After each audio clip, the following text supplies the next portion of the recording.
inclusive dans notre analyse des relations Afrique-Europe. Trop souvent, les discours simplistes occultent la richesse des interactions passées et présentes entre nos continents. Reconnaître les erreurs du passé, tout en saisissant les opportunités de collaboration future, constitue un impératif moral et politique. Nous devons également faire preuve de clairvoyance face aux défis contemporains qui jalonnent nos échanges intercontinentaux.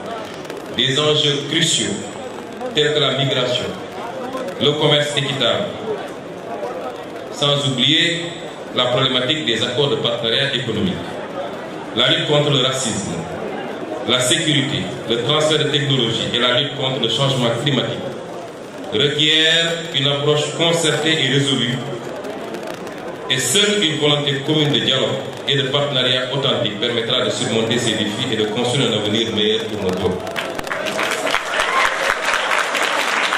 Cela, Monsieur le Président, suppose un dialogue franc, fondé sur le respect mutuel et la reconnaissance des aspirations légitimes de chaque nation à la souveraineté et au développement durable. Je tiens à saluer la présence distinguée de cette délégation de la France insoumise sous votre direction. Messieurs, Mesdames, nous sommes les architectes de notre destin commun. Ensemble, nous avons le pouvoir de bâtir un avenir où les relations entre l'Afrique et l'Europe seront fondées sur la justice, la solidarité et le respect mutuel. Permettez-moi également de souligner l'importance, au-delà des politiques, du rôle que les intellectuels, les artistes, les sociétés civiles et les diasporas doivent jouer dans cette dynamique de partenariat et de coopération. Les intellectuels, en tant que gardiens du savoir et de la pensée critique, ont la responsabilité de stimuler les débats et de proposer des idées novatrices pour façonner un avenir commun. Les artistes, par leur créativité et leur expression, ont le pouvoir unique de transcender les frontières et de créer des ponts entre les cultures. Leur art peut servir de langage universel pour promouvoir la compréhension mutuelle et encourager l'empathie entre les peuples africains et européens. Les sociétés civiles, en tant que voix de la conscience collective, sont les garantes des droits humains, de la justice sociale et de la démocratie.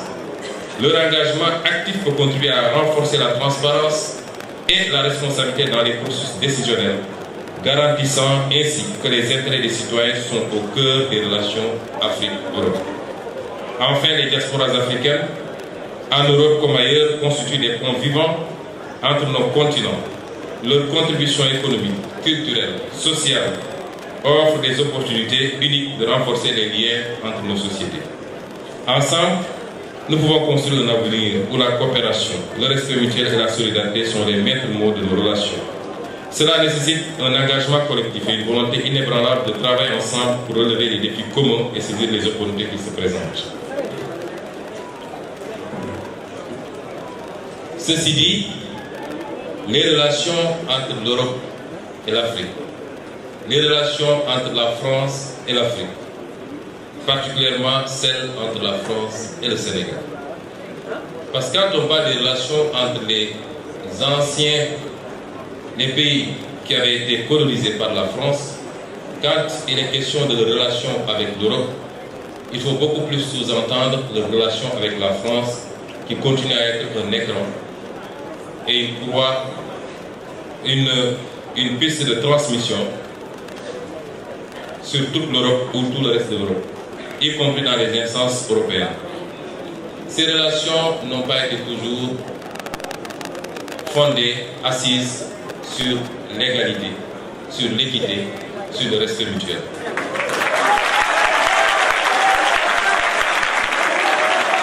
Ces relations jusque-là ont été des relations léonines au détriment des Africains et du continent africain.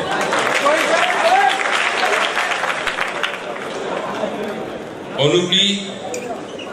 oublie seulement une chose, c'est qu'une grande partie de l'argent qui est dans le porte-monnaie, dans notre porte-monnaie, ça s'entend, le porte-monnaie des Occidentaux, des Européens en particulier, vient précisément de l'exportation, depuis des siècles, de l'Afrique.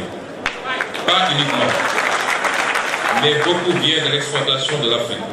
Alors il faut avoir un petit peu de bon sens. Je ne dis pas de générosité. De bon sens, de justice pour rendre aux Africains, je dirais, ce qu'on leur a pris, d'autant que c'est nécessaire si on veut éviter les pires convulsions du futur.